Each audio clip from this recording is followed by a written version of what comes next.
ব্রট to you by V-Guard, co-powered by Sensodyne ও ভিমল বলো কথা Kesari. Associate sponsor UltraTech cement.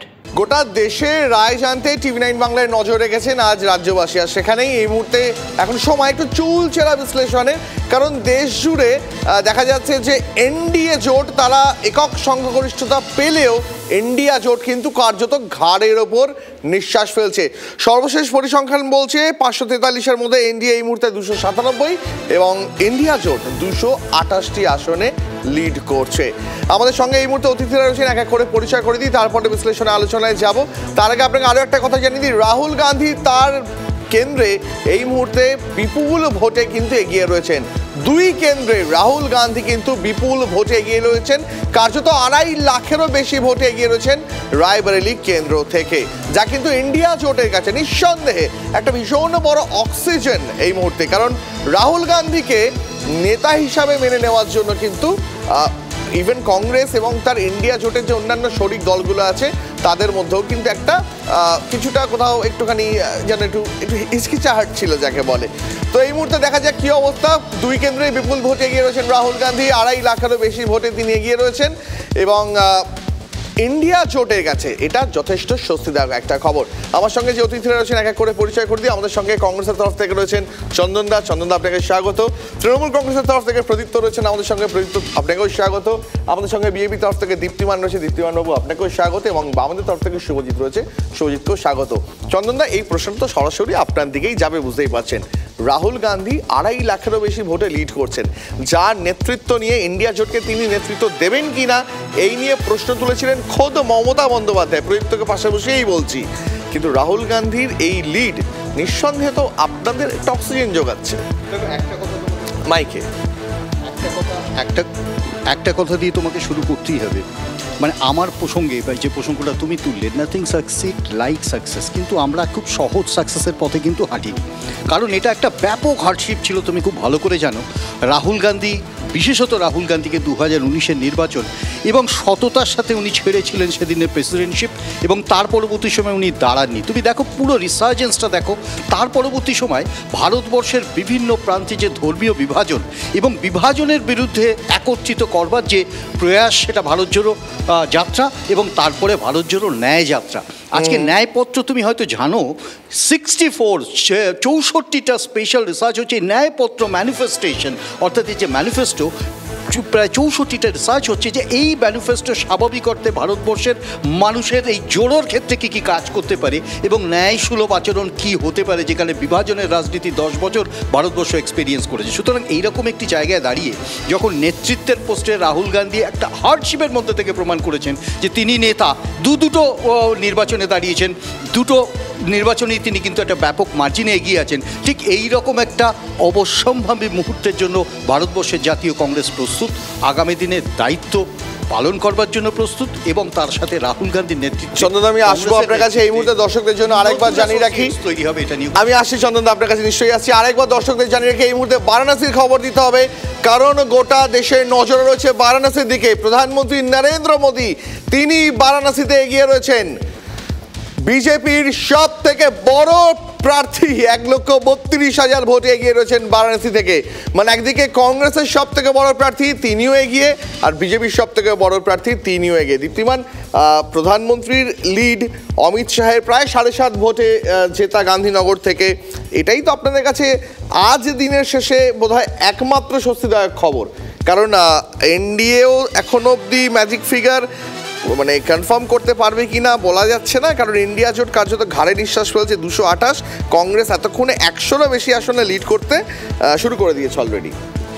না, নিঃসন্দেহে এখনও তো গণনা আমি যতদূর জানি গণনা মোটামুটি অ্যাভারেজ 16 থেকে 18টা রাউন্ড গণনা হবে, তার মধ্যে সম্ভবত অর্ধেকের কাছাকাছি বা অর্ধেক পেরিয়ে কিছু গণনা 8টা বা 9টা অবধি রাউন্ড গণনা এখনও অবধি হয়েছে। তো অনেকটাই বাকি, অনেকটা দেখাও বাকি। নিঃসন্দেহে কংগ্রেস আগের যে অবস্থা ছিল তার থেকে নিঃসন্দেহে ভালো ফলাফল করবে, সেই মতো ট্রেন্ড যাচ্ছে। কিন্তু আপনি যে বলছেন যে ম্যাজিক ফিগার পেরোবে কিনা, আপনারা নিশ্চিত থাকুন, কারণ এখনও যতটুকুনি বাকি আছে, যে অংশটুকুগুলো বাকি আছে, সেখানে আমরা নিশ্চিতভাবে ম্যাজিক ফিগার আমরা পেরোবো এবং একাই পেরোবো। এটা নিয়েও কোনো আপনারা সন্ধ্যে 6টার সময় যখন আলোচনা করবেন তখন দেখবেন নিশ্চিত বিজেপি একাই এই ম্যাজিক ফিগার পেরিয়ে গেছে। প্রদীপ, তো ইন্ডিয়া সিটের মানে ইন্ডিয়া জোটের এতগুলো সিট পাওয়া এবং নিঃসন্দেহে তৃণমূল কংগ্রেস 30টারও বেশি আসনে এই মুহূর্তে রাজ্য লিড করছে, অন্তত শেষ খবর পাওয়া পর্যন্ত। তো কেন্দ্রীয় সরকারের উপর চাপ বাড়াতে, যদি আমি ধরেই নিলাম তর্কের ক্ষেত্রে এনডিএ সরকার যদি ক্ষমতাতে আসেও, কেন্দ্রের ওপর নানান ইস্যুতে চাপ বাড়াতে তো আপনাদের সুবিধা হয়ে গেল। দেখো দীপ্তিমানদা যেখানে এখানে যেটা বললো যে সন্ধ্যে 6টার সময় যে আলোচনাটা করবে, সেই আলোচনাটায় তুমি নিশ্চিত জানবে যে বিজেপি একক সংখ্যাগরিষ্ঠতা পাচ্ছে। এই কথাটায় আমি একটা বড় LOL দিলাম। কেন দিলাম তার ব্যাখ্যা আমি দুদিন আগেই দিয়ে দিয়েছিলাম তোমাদের এই চ্যানেলে, যখন এক্সিট পোল হচ্ছিল সেখানে একটা ব্যাখ্যা দেওয়া হয়েছিল 203খানা আসন যেটা হিন্দি বেল্টে পেয়েছিল গতবার এনডিএ। সেখানে আমি বলে গিয়েছিলাম যে 50টার বেশি আসনে একটা বড় কোপ পড়বে, দায়িত্ব নিয়ে বলে গিয়েছিলাম, এবং সেটা কেন তার ব্যাখ্যা বিশ্লেষণও করে গিয়েছিলাম। আজকে দেখা যাচ্ছে উত্তরপ্রদেশে বিজেপির বড় ধাক্কা, এমনকি রাম মন্দিরের কেন্দ্রেও ওরা এখনো অবধি পিছিয়ে আছে। অবশ্যই এখনো অবধি এটা তো খুব বড় মনে হয় না যে গোটা দেশে রাম মন্দির এই লোকসভা নির্বাচনের বিজেপির অন্যতম বড় ইস্যু ছিল, এবং অন্যতম না আমি বলবো সব থেকে বড় ইস্যু ছিল। সেইখানে সব থেকে বেশি ক্যাম্পেইনার গেছেন, সব থেকে বেশি টাকা ইনভেস্ট হয়েছে, কিন্তু তা সত্ত্বেও ফৈজাবাদ সেখানে বিজেপি এই মুহূর্তে পিছিয়ে রয়েছে, সপা লিড করছে। সেইখানেই তো আমার বক্তব্য যে কোথাও গিয়ে বিজেপির কাছে যেভাবে ধর্ম সম্প্রদায় এবং বিজেপির কাছে হিংসা ঘৃণা অন্য দল সম্পর্কে কুৎসা রটানো এটা গুরুত্ব পেয়েছিল, তার থেকে কিন্তু কম গুরুত্ব পেয়েছিল যেটা রুটি কাপড়া মাকানের কথা আমরা বারবার বলেছি সেটা। এখন দেখো পশ্চিমবঙ্গের রেজাল্টে তুমি কথা দেখো, ন্যারেটিভ একটা কি, প্রথম ছিল দুর্নীতি, তারপরে ছিল সন্দেশখালী। আমাদের গণমাধ্যমে বারবার প্রশ্ন ফেস করতে হয়েছে তোমার বাড়িতে মা নেই, তোমার বাড়িতে বোন নেই, তোমার বাড়িতে বউ নেই, তাদের কাছে মুখ দেখাচ্ছ কী করে, তুমি অধ্যাপক হয়ে কী করে তৃণমূল করছো, তোমার লজ্জা লাগা উচিত, একটা চোরের দল করো। এইভাবে আমাদেরকে বারবার বলা হয়েছে। আমরা বলেছি চোরের দল যদি বলো, যে চোরকে তোমরা চোর বলেছো তাকে নিজের দলে নিয়ে এলোপি করেছো, তাপস রায়কে চোর বলেছো তাকে তোমরা তোমার দলে নিয়েছো। একটা গুরুত্বপূর্ণ আপডেট দিয়ে রাখি দর্শকদের জন্য, মালদা দক্ষিণ এগিয়ে গেছে কংগ্রেস। আরো একবার আপনাদের জানিয়ে রাখি, মালদা দক্ষিণ এগিয়ে গেল কংগ্রেস। গোটা বাংলায় 42টি আসনের মধ্যে এই মুহূর্তে ঈশা খান চৌধুরী কংগ্রেসের 52,000 ভোটে তিনি লিড করছেন। নিঃসন্দেহে চন্দনদা আপনার জন্য স্বস্তিদায়ক খবর আরও একটা দিলাম, মালদা উত্তরের খবরটা আপনাদের জানিয়ে রাখি। মালদা উত্তরে কি আপডেট এই মুহূর্তে? খগেন মুর্মু মালদা উত্তরে বিজেপির প্রার্থী, তিনি এগিয়ে রয়েছেন। তার মানে কংগ্রেসের জন্য স্বস্তির খবর মালদা দক্ষিণে, এবং উত্তরে চন্দনদাদের জন্য স্বস্তির খবর। বহরমপুরের খবর দিয়ে রাখি আপনাদের, সকলের নজর রয়েছে বহরমপুরের আপডেট এই মুহূর্তে। বহরমপুরে তৃণমূল, আর কার্যত বহরমপুরে আজকে সাপ লুডোর খেলা চলছিল, আবার এগিয়ে গেল তৃণমূল কংগ্রেস। অধীর চৌধুরী তিনি দ্বিতীয় স্থানে, তৃতীয় স্থানে চলে গেলেন নির্মল চন্দ্র সাহা। ইউসুফ পাঠান তিনি লিড করছেন এই মুহূর্তে 30,000-এরও বেশি ভোটে। বহরমপুর বারবার বহরমপুরে পাশা পাল্টাচ্ছে, কখনো বিজেপি একে আসছে, কখনো তৃণমূল একে আসছে, কিন্তু চন্দনদা আপনাদের সব থেকে বড় ক্যান্ডিডেট এ রাজ্যের, তাকে তো মানে তৃতীয় স্থানে আসতে হচ্ছে। মানে এটা মনে হচ্ছে না কোথাও একটা, এটা কি আপনার মনে হচ্ছে যে প্রাতিষ্ঠানিকতার বিরুদ্ধে এই ভোটটা হচ্ছে বহরমপুরে?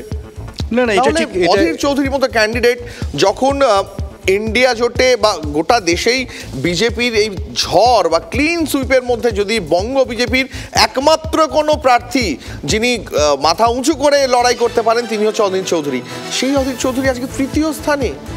না না, দেখো এখনও পর্যন্ত এটা আর্লি ট্রেন্ড, কিন্তু আমার ব্যক্তিগতভাবে যেটা মনে হচ্ছে সেটা হচ্ছে যে ওখানে রাজনৈতিক পট পরিবর্তনে একটা ব্যাপক রকম কাজ করছে যে গভর্নমেন্টাল মেকানিজম, এটা নিয়ে কোনো সন্দেহ নেই। এবং সেক্ষেত্রে আমি বারবার যেটা বলতে চাইছি, অধীর চৌধুরী আমি স্টিল ভেরি হোপফুল এই কারণে যে অধীর চৌধুরী মেকানিজম একটা মেকানিজম, তার সাথে কংগ্রেস, মানে আমি বলছি ওটা আমরা সকলেই জানি এখনও বেশ কয়েকটি রাউন্ড বাকি আছে, তার পরবর্তী সময় ডিসকাশন করা যাবে, এবং যদি ফল আউট হয় আমরা সরাসরি তোমাদের কাছে বলবো, বিশ্লেষণ করে বলবো কেন এটা হয়েছে। কিন্তু আমার মনে হয় এটা ভেরি আর্লি টু প্রেডিক্ট।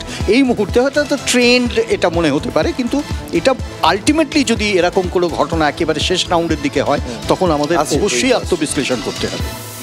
এই যে এই ট্রেনটা কিন্তু বাংলার মানুষের একটা মনকে বোঝাচ্ছে যে বাংলার মানুষ ইন্ডিয়াকে চেয়েছিল, বাংলার মানুষ দিদির উদ্ধৃতিকে গুরুত্ব দিয়েছিল, যে যেখানে শক্তিশালী তাকে সেখানে এটারই একটা রেজাল্ট। ছোট্ট প্রশ্ন জিজ্ঞেস করবো যে মল্লিকার্জুন খাড়গে তিনি কি আজকে তার ড্রয়িং রুমে বসে একটা স্বস্তির হাসি হাসছে? আমি তো সেটাই ঘুরিয়ে বলছি যে কোথাও গিয়ে দিদির যে থিওরিটা ছিল যে যেখানে শক্তিশালী তাকে লিডারশিপ দাও, যেটা অনেক আগে ডাঙ্গে বলে গেছিলেন এবং সেই কারণে ডাঙ্গেকে পরে শাস্তিও পেতে হয়েছিল এবং সিপিএম ডিভাইড হয়েছিল এবং আজকে সিপিএম এর অবস্থা কি বোঝা যাচ্ছে। অর্থাৎ রিজিওনাল অ্যাসপিরেশন নিয়ে যারা বাঁচার চেষ্টা করছে বলে দেখানোর চেষ্টা হচ্ছে, সেটা আখেরে সেটা নয়, তার যে ন্যাশনাল জায়গাটা রয়েছে সেটা গুরুত্ব দিতে হবে এবং সেইখানেই দাঁড়িয়ে থেকে দিদি ওয়াজ কারেক্ট এবং সেটা প্রমাণ হচ্ছে সমাজবাদী পার্টির কনটেক্সটে এবং সেটা আরও প্রমাণ হচ্ছে যেভাবে আজকে ওড়িশায় শেষ হচ্ছে নবীন পাটনায়কের দল। নবীন পাটনায়কের দল সেই গুরুত্বটা বুঝলো না, সেই কারণে কিন্তু ওখানে যতই বলা হলো একটা স্লিপিং পার্টনার টাইপের ব্যাপার, এটার খারাপ মানে নেই, এটা ভালো মানে আছে, সেইখানে দাঁড়িয়ে থেকে কিন্তু আজকে নবীন পাটনায়কের দল শেষ হচ্ছে। নবীন পটনায়কের সরকারের বিরুদ্ধে বহু অভিযোগ রয়েছে, স্বজন পোষণ দুর্নীতির অভিযোগ রয়েছে, অন্য কনটেক্সট। সুজিত, আমি তোমার কাছে একবার আসি। তোমরা তো বারবার চাকরি, বেকারত্ব, মূল্যবৃদ্ধি এগুলোকে একটা বড় ইস্যু করে তুলছিলে এই ভোটটার আগে অন্তত, কিন্তু বাংলাতে খাতা খুলতে পারলো না সিপিএম বা বামেদের একটাও কোনো শরিক দল। বামেরা কোথাও মনে হচ্ছে না এটা উজবেগের মোহাম্মদ সেলিম, তোমাদের স্টার ক্যান্ডিডেট যদি আমি বলি, সেই মোহাম্মদ সেলিমও অন্তত 50,000 ভোটে পিছিয়ে রয়েছেন তার নিকটতম প্রতিদ্বন্দ্বীর থেকে। দেখো, প্রথম কথা হচ্ছে এই নির্বাচন থেকে এটা স্পষ্ট উঠে এসছে যে ভারতবর্ষের মানুষ বিজেপির পক্ষে রায় দিচ্ছে না।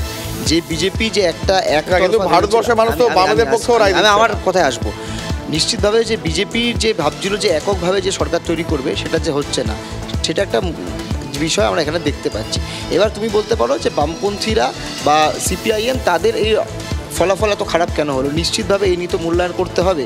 যা ট্রেন্ড আসছে এখনো পর্যন্ত ওভারঅল গোটা দেশের মঞ্জিরা দেখা যাচ্ছে যে 298 এনডিএ, যেখানে 241টায় বিজেপি এখনো পর্যন্ত এগিয়ে রয়েছে মঞ্জিরা। একটা প্রশ্ন উঠছে, যে কথাটা বারবার বলা হয়েছিল যে একক সংখ্যাগরিষ্ঠতা পাবে বিজেপি, সে বিজেপি একক সংখ্যাগরিষ্ঠতা পায় কিনা শেষ পর্যন্ত সেদিকে নজর থাকছে। আর brought to you by V-Guard, co-powered by Sensodyne ও ভিমল, বলো কথা Kesari. Associate sponsor UltraTech cement.